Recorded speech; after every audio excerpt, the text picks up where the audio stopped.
إن الحمد لله نحمده ونستعينه ونؤمن به ونتوكل عليه ونعوذ بالله من شرور أنفسنا ومن سيئات أعمالنا من يهده الله فلا مضل له ومن يضلل فلا هادي له وأشهد أن لا إله إلا الله وأشهد أن محمدا عبده ورسوله يا أيها الذين آمنوا اتقوا الله حق تقاته ولا تموتن إلا وأنتم مسلمون يا أيها الذين آمنوا اتقوا الله وقولوا قولا سديدا يصلح لكم أعمالكم ويغفر لكم ذنوبكم ومن يطع الله ورسوله فقد فاز فوزا عظيما أما بعد فإن خير الحديث كتاب الله وخير الهدي هدي محمد صلى الله عليه وسلم وشر الأمور محدثاتها وكل محدثة بدعة وكل بدعة ضلالة وكل ضلالة في النار.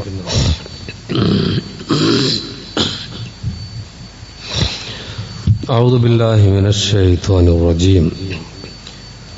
فلما تراءى الجمعان قال أصحاب موسى إنا لمدركون قال كلا إن معي ربي سيهدين.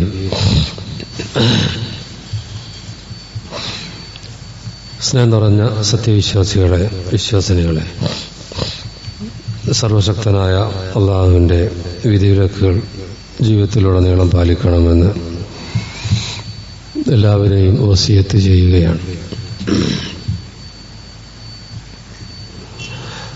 നബി സല്ലല്ലാഹു അലൈഹി വസല്ലമിൻ്റെ ഹിജ്റയിൽ നിന്നൊരു വലിയ പാഠം കഴിഞ്ഞ വെള്ളിയാഴ്ച ഞാൻ സൂചിപ്പിച്ചു.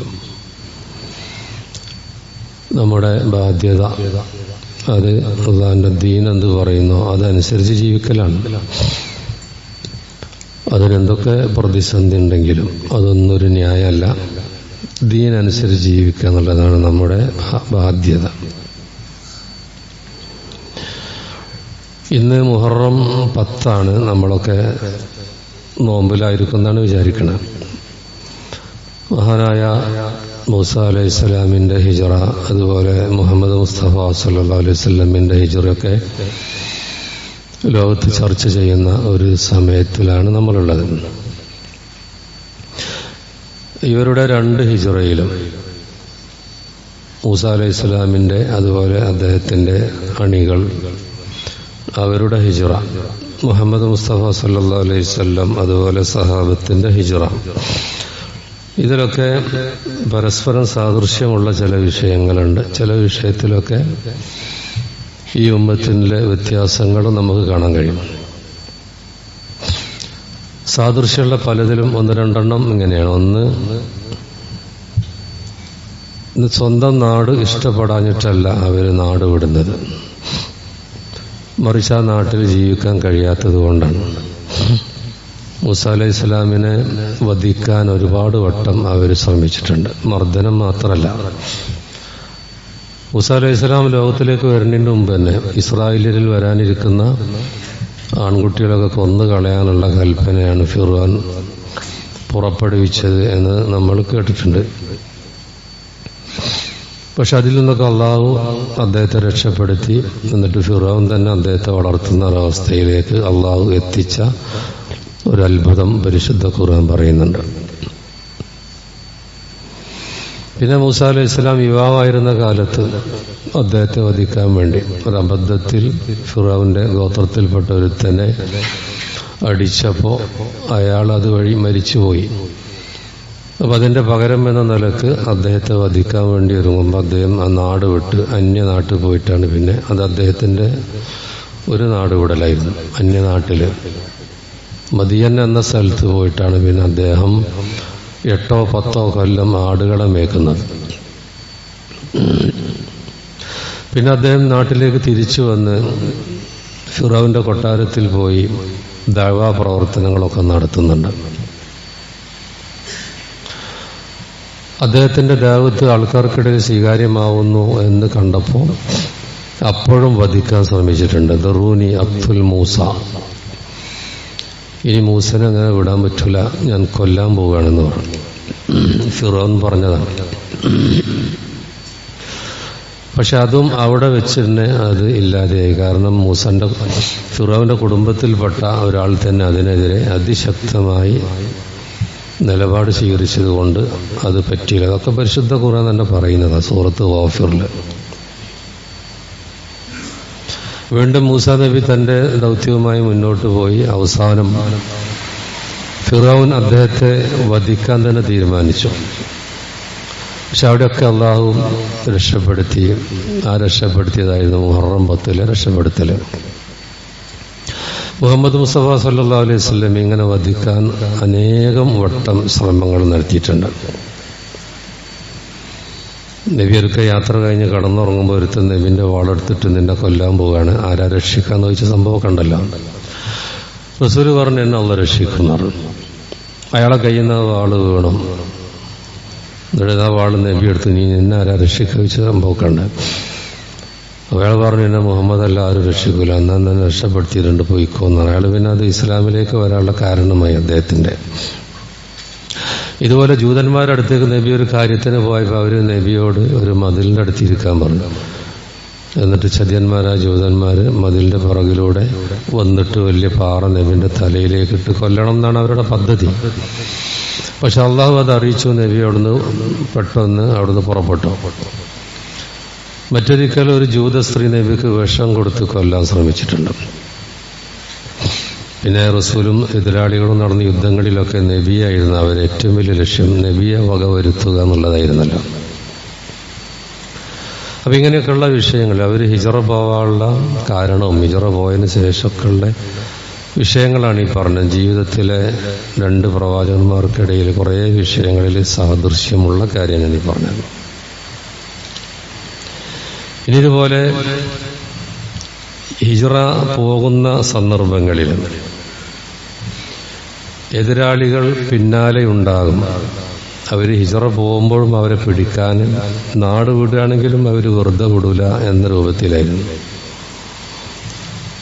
മൂസാ അലൈഹിസ്സലാമിനെ പറ്റി ആ കഥയിൽ അല്ലാഹ് പറഞ്ഞു, ഫർസല ഫിർഔന ഫിൽ മദായിനി ഹാശിരീൻ. ഫിർഔൻ എന്ത് ചെയ്തു? അവസാനം എല്ലാ പട്ടണങ്ങളിലും ഗ്രാമഗ്രാമാന്തരങ്ങളിലെല്ലാം അവിടെയുള്ള എല്ലാ പ്രദേശങ്ങളിലും ആൾക്കാരെ വിന്യസിച്ചു. ഇസ്രായേലിയർ ഇവിടെ ഉണ്ട്, അവരൊക്കെ പിടിക്കണം എന്നാണ്. എല്ലാവരും ഒരു വളരെ ചെറിയൊരു ടീമുള്ളൂ, എല്ലാവരും പിടിക്കണം, നമുക്ക് ഇനി ഒന്നിനും ഇവിടെ അവശേഷിപ്പിക്കാൻ പറ്റൂല എന്നാണ്. അപ്പോഴാണ് മൂസാ നബിയോട് അല്ലാഹ് പറഞ്ഞത് രാത്രി പുറപ്പെടണം എന്നാണ്, രാത്രി പോകണം, നാട് വിടണം എന്നാണ്. അങ്ങനെ ഇസ്രായേലിയർ മൂസാ നബി നാട് വിടുകയാണ്. അപ്പൊ ശത്രുക്കൾ പിന്നാലുണ്ട്. നേരം വെളുത്തപ്പോ ശത്രുക്കളൊക്കെ, കാരണം ഫിറഔൻ അങ്ങനെ ഒരു ഓർഡർ കൊടുത്തോണ്ട് എല്ലാവരും ഇവരെ പിടിക്കാൻ വേണ്ടി നടക്കുകയാണ്. ഫലമ്മ തറാഅൽ ജംആൻ, അങ്ങനെ കണ്ടുമുട്ടിയവരും. മൂസാ നബി പോയി ഒരു സമുദ്രത്തിന്റെ അടുത്തെത്തി. ഇസ്രായേലിയരും നാനാഭാഗത്തുനിന്ന് അവരും വന്നു. അപ്പൊ കാല അസ്ഹാബ് മൂസാ നബിയുടെ ആൾക്കാർ പറഞ്ഞു, ഇന്നാല മുതറക്കും, നമ്മളെ പിടിച്ചത് തന്നെ, എവിടേക്ക് രക്ഷപ്പെടുക? എല്ലാ ഭാഗത്തുനിന്നും ഒരു ഭാഗത്തുനിന്ന് ഒന്നടങ്ങും, നാനാഭാഗത്ത് ശത്രുക്കൾ, ഇപ്പുറത്ത് സമുദ്രമാണ്, നമ്മളിഞ്ഞൊരു രക്ഷയില്ല. ഇന്നാല മുതറക്കും, നമ്മൾ പിടിക്കപ്പെട്ടത് തന്നെ. അപ്പൊ മൂസാ നബി പറഞ്ഞു, കല്ല, ഒരിക്കലുമില്ല, പിടിക്കപ്പെടൂല എന്ന്. ഇന്നമായ റബ്ബി സയഹ്ദീൻ, എൻ്റെ കൂടെ എൻ്റെ റബ്ബുണ്ട്, അവനൊരു വഴി കാണിച്ചു തരും എന്നാണ്. ആ വഴി കാണിച്ചു കൊടുത്തു. കയ്യിലുള്ള വടി സമുദ്രത്തിലടിക്കാൻ പറഞ്ഞു. സമുദ്രം പിളർന്നു, 2 ഭാഗമായി. കുല്ലു ഫിർക്കിൻ കത്തൗദിൽ അലീം, വലിയ മല പോലെ ഉയർന്നു നിൽക്കുകയാണ് വെള്ളം. അതിൻ്റെ അടിയിലൂടെ നടന്നു പോകണം.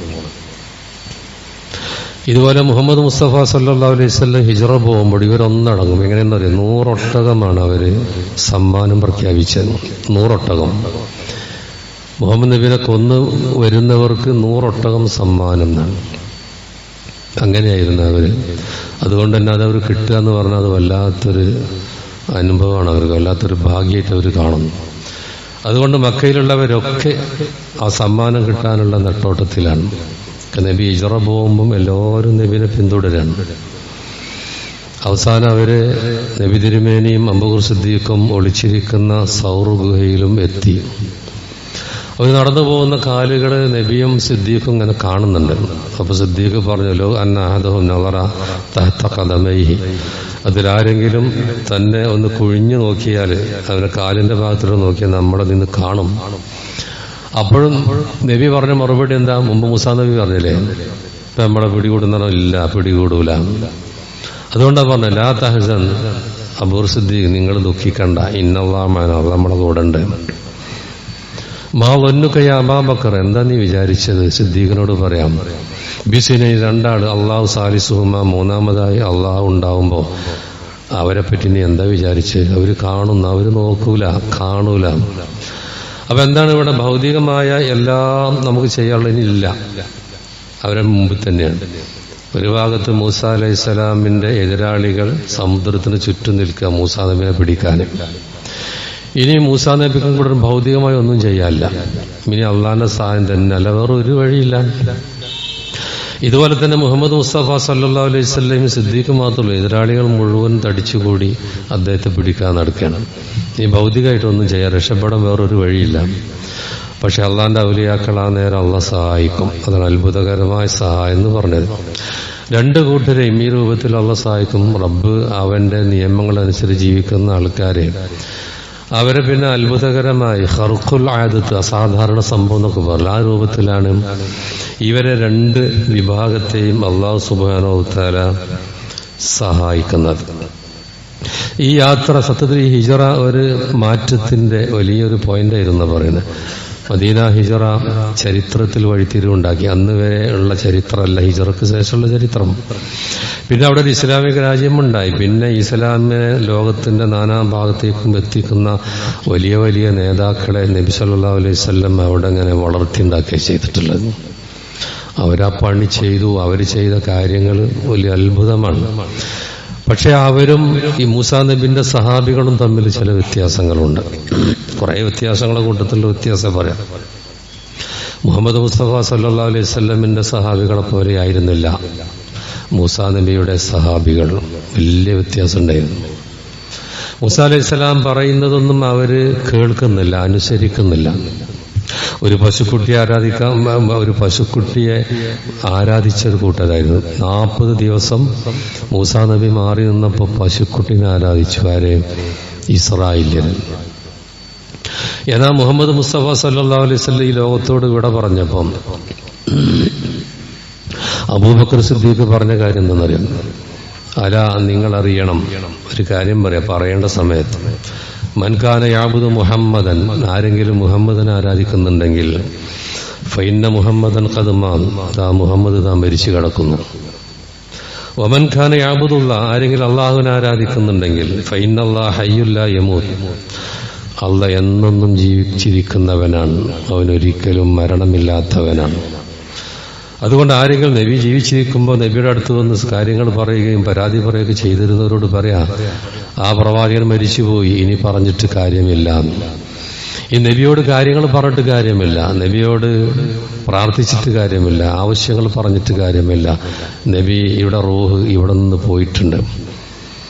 എന്നാൽ ആരെങ്കിലും അള്ളാഹുവിനെയാണ് ആരാധിക്കുന്നതെങ്കിൽ റബ്ബ് ദാ എന്നെന്നും ജീവിച്ചിരിക്കുന്നു എന്ന് പറഞ്ഞിട്ട് പിന്നെ അവർക്ക് ഈ തൗഹീദിന്റെ ആശയം പ്രചരിപ്പിക്കലായിരുന്നല്ലോ പണി. എന്താണ് റസൂല് പറഞ്ഞത് അതൊക്കെ അവർ ജീവിതത്തിലുണ്ടായിരുന്നു, ആര്? സഹാബികളെ. എന്നാൽ ഇസ്രായേലിൽ അങ്ങനെയായിരുന്നില്ല. അവരോടൊരു പശുക്കുട്ടിനെ ആരാധിക്കാൻ പിന്നെ അറുക്കാൻ പറഞ്ഞപ്പോൾ അവരെന്താ ചെയ്തത്? അതിന്റെ നിറം എന്താണ്, അതെങ്ങനെയാണ്, അതിന്റെ കോലെങ്ങനെയാണ്, അതാണോ ഇതാണോ, തടിയുള്ളത് വേണോ അല്ലാത്തത് വേണോ, ഇങ്ങനെ ചർച്ച ചെയ്തു പോവുക. സഹാബികൾ അങ്ങനെ ആയിരുന്നല്ലോ. നബി ഒരു കാര്യം പറഞ്ഞാൽ ആ നിമിഷം അത് ജീവിതത്തിൽ പകർത്തുന്നു. അവരൊക്കെ മദ്യപിച്ചിരുന്നു, മദ്യപാനത്തിന്റെ അടിമകളായിരുന്നു പലരും. എത്രത്തോളം എന്ന് മരിച്ചാൽ ജാഹിലി കാലഘട്ടത്തിലെ ചില ആൾക്കാരുടെ കവിതകൾ കാണും. മരിച്ചാൽ പോലും നമ്മളെ കബറുമ്മ മുന്തിരിവള്ളി നടണം, അതിന്റെ താഴെന്റെ വേരിലൂടെ വല്ല ലഹരിയും കിട്ടിയാലോ എന്ന് വിചാരിച്ചിട്ട് അങ്ങനെ അടിമകളായിരുന്നു. പക്ഷേ പരിശുദ്ധ ഖുർആനിലൊരു വചനം ഇറങ്ങിയപ്പോ എന്താ വചനം? യാ അയ്യുഹല്ലദീന ആമനൂ, സത്യവിശ്വാസികളെ, ഇന്നമൽ ഖംറു വൽ മൈസിർ, തീർച്ചയായും മദ്യം, അതുപോലെ ചൂതാട്ടം, അതുപോലെ ശിർക്കുമായി ബന്ധപ്പെട്ട കുറെ കാര്യങ്ങൾ എണ്ണി പറഞ്ഞിട്ട് ഇതൊക്കെ റിജിസും മിൻ അമലി ശൈത്വാൻ, ഇതൊക്കെ പിശാചിന്റെ പ്രവർത്തനത്തിൽപ്പെട്ടതാണ്, മ്ലേച്ഛമാണ്. അതുകൊണ്ട് ഫജ്തനിബൂ, നിങ്ങൾ അത് ഒഴിവാക്കണം എന്ന പരിശുദ്ധ ഖുർആന്റെ വചനം ഇറങ്ങിയ ആ നിമിഷം മദ്യം വിറ്റിരുന്ന വ്യാപാരികൾ ആ നിമിഷം തന്നെ ആ മദ്യത്തിന്റെ പാത്രങ്ങൾ മറിച്ചിട്ട ചരിത്രം എന്താണോ ഇസ്ലാം പറഞ്ഞത് ആ സമയം തന്നെ ജീവിതത്തിൽ പകർത്തുക. ഇസ്രായേലിയരോട് നിങ്ങളൊരു സ്ഥലത്തേക്ക് യുദ്ധത്തിന് പോകണമെന്ന് പറഞ്ഞപ്പോൾ ഞങ്ങൾക്ക് പേടിയാണെന്ന് അവർ പറഞ്ഞു, ഞങ്ങൾക്ക് ഭയമാണ്, അതുകൊണ്ട് നീയും നിന്റെ റബ്ബും പോയി യുദ്ധം ചെയ്തോ, ഞങ്ങൾ ഇവിടെ ഇരിക്കാം എന്നായിരുന്നു ഇസ്രായേലിയർ മൂസാ നബിയോട് പറഞ്ഞത്. ഏതാ മുഹമ്മദ് മുസ്തഫ സല്ലല്ലാഹു അലൈഹി വസല്ലമയോട് സഹാബികൾ പറഞ്ഞതോ, നബി ബദറിന്റെ സമയത്ത് മുഹാജിറോടൊക്കെ അഭിപ്രായം ചോദിച്ചു, അവർ സിദ്ദീഖ് ഉമറത്ത് എന്താ കാട്ടുക, നമ്മൾ യുദ്ധം വിചാരിച്ച് വന്നല്ല, അവരിതാ വലിയ സൈന്യമായിട്ട് വന്ന് എന്താ കാട്ടുക.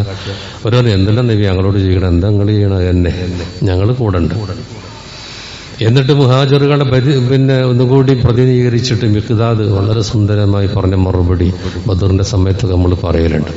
അതുപോലെ അൻസാരികളെ പ്രതികരിച്ച് സഅദ് ബിൻ മുആദും ഇവരൊക്കെ പറയാണ്, ഈ കടൽ ചാടാൻ പറഞ്ഞ ഞങ്ങൾ റെഡിയാണ്.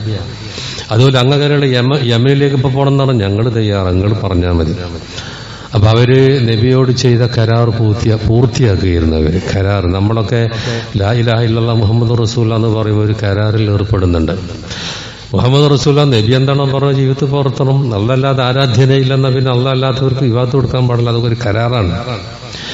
ഇവര് നബിയെ മദീനയിലേക്ക് കൊണ്ടുപോകുമ്പോൾ, നബി ഹിജറ പോണതിന് തൊട്ടുമുമ്പുള്ള സംഭവമാണല്ലോ അഖബയിലുള്ള സമ്മേളനം. അവിടെ വെച്ചിട്ട് പിൽക്കാലത്ത് അൻസാറുകളാകാൻ പോകുന്ന മദീനയിലെ ആ നിവാസികളോട് നബി പറഞ്ഞു, ഞാനങ്ങോട്ട് വരാം, നിങ്ങളെന്നെ അങ്ങോട്ട് വല്ലാതെ ക്ഷണിക്കുന്നുണ്ടല്ലോ, ഞാനങ്ങോട്ട് വരാം, പക്ഷെ ചില നിബന്ധനകളുണ്ട്, അത് പാലിക്കുമോ? അവർ പറഞ്ഞു, എന്ത് നിബന്ധനയാണ് ഞങ്ങൾ റെഡിയാണ്. എന്നാ കേട്ടോളി, എലസ്തമികത്തോ, ഞാൻ എന്ത് പറയുന്നു നിങ്ങൾ കേൾക്കണം, അനുസരിക്കണം, അതിന് തയ്യാറാണോ? ഫിൽ മനുഷ്യത്തി വൽമക്കർ, എപ്പോഴും ഉന്മേഷം ഉണ്ടാകുമ്പോഴും ഇല്ലാത്തപ്പോഴും. മനുഷ്യൻ രണ്ടവസ്ഥ വരും, ചിലവർ ആവേശത്തിലൊക്കെ ചെയ്യും, പിന്നെ കുറേ ആവേശം പോവും, പിന്നെ അവനെ കിട്ടൂല. അപ്പൊ നബി പറയാം, ഉന്മേഷം ഉണ്ടാകുമ്പോഴും ഇല്ലാതിരിക്കുമ്പോഴും ഞാൻ പറയുന്നത് നിങ്ങൾ കേൾക്കണം, അനുസരിക്കണം, അതിന് തയ്യാറുണ്ടോ? ഞങ്ങൾ തയ്യാറാണ്. അന്നഫഖത്തിയൽ യുസ്രി വൽ ഉസ്ർ, പൈസ ഉണ്ടാകുമ്പോൾ ഇല്ലാത്തപ്പോഴും ചെലവഴിക്കേണ്ടി വരും, തയ്യാറുണ്ടോ? ഞങ്ങൾ റെഡിയാണ്. വലൽ അംരി ബിൽ മഅറൂഫ് വന്നഹി അനിൽ മുൻകർ, നന്മ കൽപ്പിക്കണം, തിന്മ വിരോധിക്കണം, അതിനുണ്ടോ? എന്റെ കൂടെ നിങ്ങളെ പണി ചെയ്യോ? അതിനൊക്കെ റെഡിയാണ്. അതുകൊണ്ട് തന്നെ നബി ഉത്തമ നൂറ്റാണ്ട് എന്ന് പറഞ്ഞ ആ കാലഘട്ടം ഉണ്ടല്ലോ, ആ കാലഘട്ടത്തിൽ തന്നെ ഇസ്ലാം ലോകത്തിന്റെ മിക്ക ഭാഗങ്ങളിലും എത്തിയിട്ടുണ്ട്. അവരോരോരുത്തരും ഒരു വലിയ ദൗത്യം ഏറ്റെടുക്കുക ചെയ്തു. ഓരോരുത്തരും ആ ഉത്തമ നൂറ്റാണ്ടിൽ തന്നെ ഇസ്ലാം എത്തിയ ചില സ്ഥലങ്ങൾ പണ്ഡിതന്മാരിങ്ങനെ പറയുന്നുണ്ട്. ജസീറത്തുൽ അറബിന്റെ കിഴക്കോട്ടെടുത്താൽ പേർഷ്യൻ സാമ്രാജ്യം, അതായത് ഇന്നത്തെ ഇറാൻ, ഇറാഖ്, അവിടെയൊക്കെ അന്ന് അവരുടെ കാലത്ത് തന്നെ ഇസ്ലാം എത്തി. അതുപോലെ മധ്യേഷ്യൻ രാജ്യങ്ങൾ, ഉസ്ബെക്കിസ്ഥാൻ, താജിക്കിസ്ഥാൻ. ഉസ്ബെക്കിസ്ഥാനിലാണ് ഇമാം ബുഖാരിയൊക്കെ. മദീനയിൽ നിന്ന് 5000-ഓളം കിലോമീറ്റർ അകലുള്ള സ്ഥലമാണ് അതൊക്കെ. ഇന്ന് മുസ്ലിം ലോകത്ത് പരിശുദ്ധ ഖുർആൻ കഴിഞ്ഞാൽ 2ാം സ്ഥാനം സ്വഹീൽ ബുഖാരി. അത് അന്യ നാട്ടിൽ നിന്നുള്ള അറബിയല്ലാത്തൊരു മനുഷ്യൻ അദ്ദേഹം ക്രോഡീകരിച്ചതാണ് സ്വഹീൽ ബുഖാരി. നിങ്ങൾ ആലോചിച്ച് നോക്കണം. അതുപോലെ ഇന്ത്യയുടെ അതിർത്തിയായ സിന്ധിൽ, അതൊക്കെ ആ കാലത്ത് കിഴക്ക് ഭാഗം. ഈ പടിഞ്ഞാറോട്ടെടുത്താലോ Egypt, Libya, Tunisia, Algeria, Morocco തുടങ്ങിയ വടക്കൻ ആഫ്രിക്കൻ രാജ്യങ്ങൾ കടന്ന് യൂറോപ്പിന്റെ വാതിലെന്ന നിലക്കറിയപ്പെടുന്ന സ്പെയിനിൽ വരെ ഇസ്ലാം അവരെ കാലത്ത് എത്തിച്ചു. ഉത്തമ നൂറ്റാണ്ട്. ഇനി വടക്ക് ഭാഗം എടുത്താലോ സിറിയ, ജോർഡാൻ, ഫലസ്തീൻ, അർമേനിയ, അനറ്റോലി എന്ന തുർക്കിയുടെ ഭാഗങ്ങളാണ്. അവിടേക്ക് എത്തിച്ചു. നബിയുടെ കാലത്ത് തന്നെ കേരളത്തിലേക്ക് ഇസ്ലാം വന്നു എന്ന ചരിത്രത്തിൽ പറയുന്നത്. അപ്പൊ ആ കാലഘട്ടത്തിൽ മനുഷ്യന്മാർ ഓരോരുത്തരും ഈ ദൗത്യങ്ങൾ ഏറ്റെടുക്കുക ചെയ്തിട്ടുണ്ട്. നിങ്ങൾ ആലോചിച്ച് നോക്കി, ആ ഉമ്മത്തിന്റെ പിന്മുറക്കാരാണ് നമ്മൾ. നമുക്ക് അഭിമാനിക്കണം. അഭിമാനിക്കുന്നതോടൊപ്പം നമ്മൾ ചെയ്യണം. നമ്മുടെ ജീവിതം നമ്മളിങ്ങനെ ഒന്ന് വിചാരണ നടത്തണം. നമ്മൾ ഈ സഹാബികളെ പിൻപറ്റുന്നതിന് പകരം നേരത്തെ പറഞ്ഞ ജൂതന്മാരുടെ വഴിയാണോ സ്വീകരിക്കുന്നതെന്ന് ആലോചിക്കേണ്ട വിഷയമാണ്. നബി തിരുമേനി പറഞ്ഞു, പിൽക്കാലത്ത് ഒരുപാട് വ്യതിചലനങ്ങൾ സംഭവിക്കുമെന്ന് പറഞ്ഞിട്ടുണ്ട്. ജൂതന്മാരെയും ക്രിസ്ത്യാനികളെയും ചാണിന് ചാണായും മുഴത്തിന് മുഴമായും പിൻപറ്റുന്ന അവസ്ഥ വരും. ആ സമയത്തേക്ക് നമ്മൾ ശ്രദ്ധിക്കാൻ പറഞ്ഞൊരു കാര്യം എന്താ? മാനാലേഹില്യോമോ സഹാബി, ഞാനും എന്റെ സഹാബികളും ഇന്ന് ഏതൊരു വിശ്വാസത്തിലും കർമ്മത്തിലുമാണോ അതുപോലെ ജീവിക്കുന്നവർക്ക് രക്ഷയുള്ളൂ എന്ന് പറഞ്ഞിട്ടുണ്ട്. നമ്മൾ ഓരോരുത്തരും നമ്മുടെ ജീവിതം നോക്കണം. ഇന്ന് വിലക്കപ്പെട്ട ശപിക്കപ്പെട്ട ജൂതന്മാർ മൂസാ നബി എന്ന മഹാപ്രവാചകൻ എന്ന ഭാഗ്യം ഉണ്ടാകുമ്പോൾ പോലെ ആ ഭാഗ്യം മനസ്സിലാക്കാത്തവർ അന്ന് തന്നെ മനസ്സിലാക്കിയിട്ടില്ല. പിൽക്കാലത്ത് അവരുടെ അവസ്ഥ പ്രത്യേകം പറയേണ്ടതില്ലല്ലോ. അങ്ങനെയുള്ള ആ ജൂതന്മാര് ചാണിന് ചാണായും മുഴത്തിന് മുഴമായും പിൻപറ്റുന്ന ഒരവസ്ഥ ഉമ്മത്തിന് വരും. അത്തരം ആൾക്കാർക്ക് പിന്നെ രക്ഷ ഉണ്ടാവില്ല. വിശ്വാസങ്ങളിലും അവർ വ്യതിചരിച്ചിട്ടുണ്ട്, കർമ്മങ്ങളിലും അതുപോലെ വേറുള്ള അനേകം വിഷയങ്ങളിലും, അനേകം വിധത്തിന്റെ വിഷയങ്ങളിലും ഇന്ന് മുസ്ലിം സമൂഹം എത്തിപ്പെട്ടിട്ടുണ്ട്. അവിടെയൊക്കെ നമ്മൾ ഇവരുടെ ജീവിതവുമായി ഇങ്ങനെ തട്ടിച്ചു നോക്കണം. ഇന്ന് ഈ ഉമ്മത്തിന് മിക്കവാറും എല്ലാവരെ പറ്റിയല്ല പറയണം. എന്താണ് ബാധ്യത എന്ന് പോലും അറിഞ്ഞുകൂടാ. ദീന് പഠിക്കുന്നില്ല. അതാണ് ഒരു പ്രശ്നം. എന്താ ദീനുള്ളതെന്ന് പഠിക്കുന്നില്ല. ആരൊക്കെയോ ഉണ്ടാക്കുന്ന പദ്ധതികളുടെ പിന്നാലെ പോവാണ്. ഇന്നത്തെ യുവാക്കളെ കണ്ടില്ലെങ്കിൽ ഏതോ നാട്ടിൽ നടക്കുന്ന ഫുട്ബോൾ കളി, അത് നമ്മുടെ നാട്ടിൽ അതിനേക്കാൾ വലിയ ആവേശം. ആരോ എവിടെയോ കളിക്കുന്നതിന് അതിന് വലിയ വലിയ ഫ്ലക്സ് ബോർഡുകൾ സ്ഥാപിക്കുകയും അതിനുവേണ്ടി പന്തയങ്ങൾ വെക്കുകയും അതിനുവേണ്ടി തന്നെ ആത്മഹത്യ ചെയ്യുകയും ഒക്കെ ചെയ്യുന്ന എന്തിനു വേണ്ടിയാണ് നമ്മെ സൃഷ്ടിച്ചത് എന്നറിഞ്ഞോളൂ? ഒരു കളിക്ക് വേണ്ടി.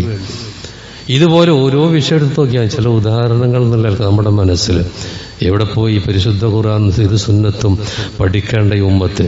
പൂർവികരായ ആ സഹാബികൾ വിരിച്ച വിരിയിൽ അപ്പം നമ്മൾ കിടക്കുന്നത്. അവരൊക്കെയാണ് ഇവിടെ ഇസ്ലാമിനെത്തിച്ച്. നമുക്ക് ചില ബാധ്യതകളില്ലേ, അത് നിർവഹിച്ച് അതൊന്നും ഇല്ലാഞ്ഞിട്ട് തന്നെ ഇസ്ലാം അങ്ങനെ വ്യാപിച്ചു കൊണ്ടിരിക്കുകയാണ്. ഒരുപാട് ജൂതന്മാരെ പറ്റി പറയണ അവർ 0.2% ലോകത്തുള്ളൂ എന്ന് പറഞ്ഞാൽ 1000-2 ആള്. 0.2 എന്നാണ് 1%-ന്റെ 5-1 എന്നാ പറയാം. ഇന്ന് മുസ്ലിം ലോകത്ത് 25% ഉണ്ട് എന്ന് പറയും. അതാണെങ്കിലോ കുറച്ചുകൂടി കൊല്ലം കഴിഞ്ഞാൽ അത് വളർന്ന് ഏറ്റവും വലിയ ഒരു മതവിഭാഗമായി മാറും എന്ന് പറഞ്ഞിട്ട് ഇങ്ങനെയൊക്കെ ആയിട്ട് പോലും അള്ളാഹിന്റെ ദീൻ അവരിങ്ങനെ എത്തിക്കുക. പക്ഷെ അതിൽ നമുക്ക് എന്ത് പങ്കുണ്ട് എന്ന് നമ്മൾ നോക്കണം. അന്ന് ഒന്നാമതായി നമ്മൾ ദീനീ ജീവിതം നയിക്കുന്നതാണ്. എന്തുണ്ട് കിതാബിൽ, എന്തുണ്ട് സുന്ന, അത് നോക്കുക. സഹാബികൾ കാണിച്ചതുപോലെ അത് ജീവിതത്തിൽ പകർത്തുക, അത് മറ്റുള്ളവർക്ക് പകർന്നു കൊടുക്കാനുള്ള ശ്രമം നടത്തുക. അതല്ലാതെ വ്യതിചലിച്ച കക്ഷികളുടെ പിന്നാലെ പോകുന്നൊരവസ്ഥ നമുക്ക് ഉണ്ടാവരുത്. എന്തൊക്കെയാ അതിലുള്ള അതൊക്കെ നമ്മുടെ ജീവിതത്തിൽ വേണം. എപ്പോഴാണ് മരിച്ചു പോകാന്ന് അറിഞ്ഞുകൂടാ. അതിന്റെ മുമ്പ് നമ്മളിവിടെ വേണ്ടതൊക്കെ റെഡിയാക്കി വെക്കണം. അള്ളാഹു നമ്മെ അനുഗ്രഹിക്കുമാറാവട്ടെ.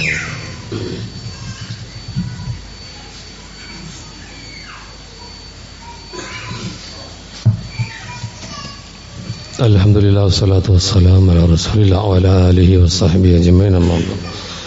സ്നേഹം നിറഞ്ഞ സത്യവിശ്വാസികളെ, വിശ്വാസിനികളെ, അല്ലാഹുവിന്റെ നിയമനിർദ്ദേശങ്ങൾ ജീവിതത്തിലുടനീളം പകർത്തണമെന്നൊരിക്കൽ കൂടി വസിയത്ത് ചെയ്യണം. നമ്മുടെ കേരള സർക്കാർ നടപ്പിലാക്കുന്ന ഒരു പദ്ധതി ഇപ്പോൾ എല്ലാവരും ശ്രദ്ധയിൽപ്പെട്ടുണ്ടാവുമല്ലോ. ഓപ്പറേഷൻ തൂഫാൻ എന്നാണ്, ലഹരിക്കെതിരെയുള്ള. അപ്പോൾ നല്ല ഒരു പദ്ധതിയാണ്. നമ്മളൊക്കെയാണ് ഏറ്റവും കൂടുതൽ അതിന് പിന്തുണ കൊടുക്കുക. അപ്പോൾ അവരതിൻ്റെ നമ്പറൊക്കെ എവിടെയെങ്കിലും നമ്മുടെ വിദ്യാലയങ്ങളെ കേന്ദ്രീകരിച്ചിട്ടോ വേറെ പല സ്ഥലം കേന്ദ്രീകരിച്ചിട്ട് ഈ മാഫിയ ഇങ്ങനെ ആൾക്കാരെ ലഹരിയിൽപ്പെടുത്താൻ വേണ്ടി ശ്രമിക്കുന്ന പല കമ്പനികളുണ്ട്. അവരെ കണ്ട് വിവരം കൊടുത്താൽ നമ്പറിൽ അറിയിച്ചാൽ അത് വേണ്ട വിധം കൈകാര്യം ചെയ്തോളും.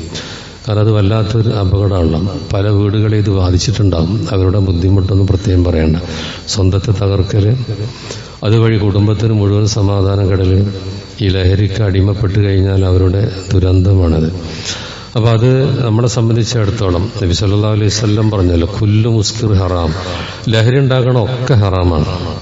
അപ്പൊ ചിലർ കുറച്ച് മതി, കുറച്ചായ അങ്ങനെ അതൊന്നും പറ്റില്ല. മാ അസ്കറ കസീറു വ ഖലീലു ഹറാം, ലഹരി ഉണ്ട്, അത് എത്ര കുറവാണെങ്കിലും മുഴുവനും ഹറാമാണ്.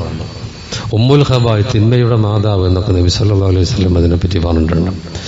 മദ്യത്തിന്റെ വിഷയത്തിൽ 10 പേരെ ശപിച്ചതായി ഒരു ഹദീസിൽ കാണാം.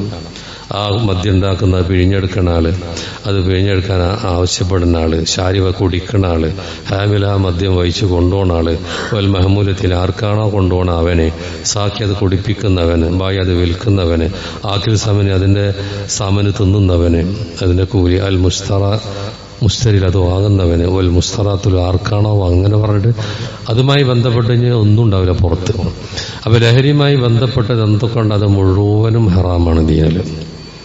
അതുമായി ഒരുപാട് വചനങ്ങളുണ്ട്, പെട്ടെന്ന് ഇങ്ങനെ കേൾപ്പിച്ചെന്നുള്ളൂ. അപ്പൊ നമ്മുടെ ആൾക്കാരൊക്കെ തന്നെ ഇതിൽ പെട്ടുപോകാന്ന് പറഞ്ഞാൽ അപ്പൊ ഇങ്ങനെയുള്ള അവസരങ്ങൾ കിട്ടുമ്പോൾ ഏതൊരു നന്മയിലും സഹകരിക്കുക എന്നുള്ളതാണല്ലോ. അപ്പൊ നമ്മൾ ചിലപ്പോൾ പലരും അതിന്റെ ആൾക്കാർ അവിടെ ഇവിടെ കണ്ടിട്ടുണ്ട്. അതിനെപ്പറ്റി വിവരം കൊടുക്കുക. കാരണം അത് നമ്മുടെ വളർന്നു വരുന്ന മക്കളെയൊക്കെ തകർക്കുന്ന പരിപാടിയാണ്. ഒരു നിലക്കും അതിന് നമ്മളത് നീക്കുപോക്ക് നടത്താൻ പാടില്ല. ആര് ചെയ്താലും ആ വിവരം കൊടുക്കുക എന്നുള്ളതാണ്. അതോടെ ഇല്ലായ്മ ചെയ്യണം. അത് ചെയ്താൽ ഒരു മഹാ അപകടം എന്ന് ആൾക്കാർക്ക് തോന്നും. ഇതിപ്പോൾ ഇങ്ങനെ പോയി അത് സർവ്വവ്യാപകമായി ഇതൊന്നും ഇല്ലെങ്കിൽ പ്രശ്നമില്ല എന്നുള്ള കോലത്തിൽ കണ്ടെത്തുകയാണ്. അപ്പം ഇത് നല്ലൊരു കാര്യമായതുകൊണ്ട് ഞാൻ സാന്ദർഭികമായി സൂചിപ്പിച്ചു എന്നുള്ളൂ. വേറൊരു കാര്യം പറയാനുള്ളത്, ഈ 2027 ഹജ്ജിനുള്ള അപേക്ഷ കൊടുക്കാനുള്ള സമയമാണ് ഇപ്പോൾ ഉള്ളത്.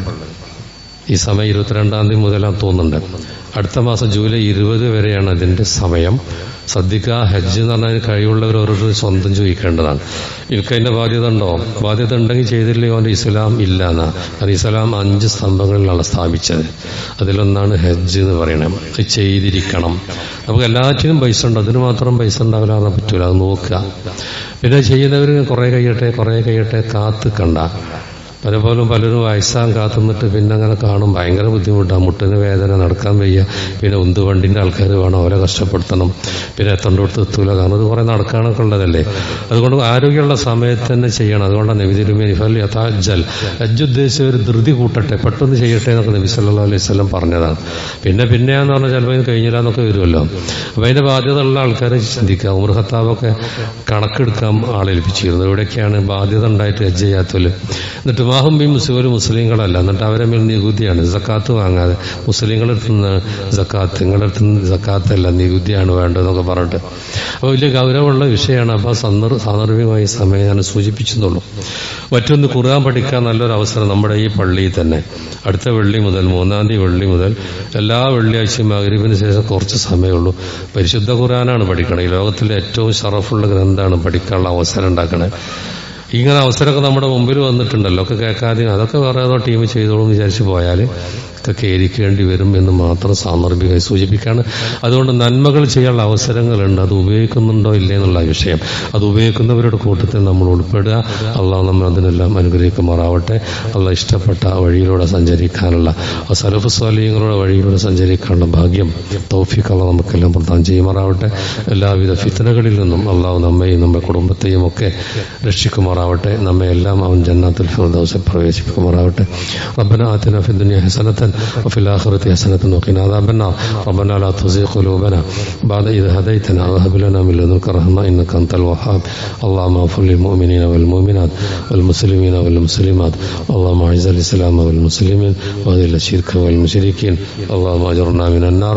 وآخر دعوانا أن الحمد لله رب العالمين.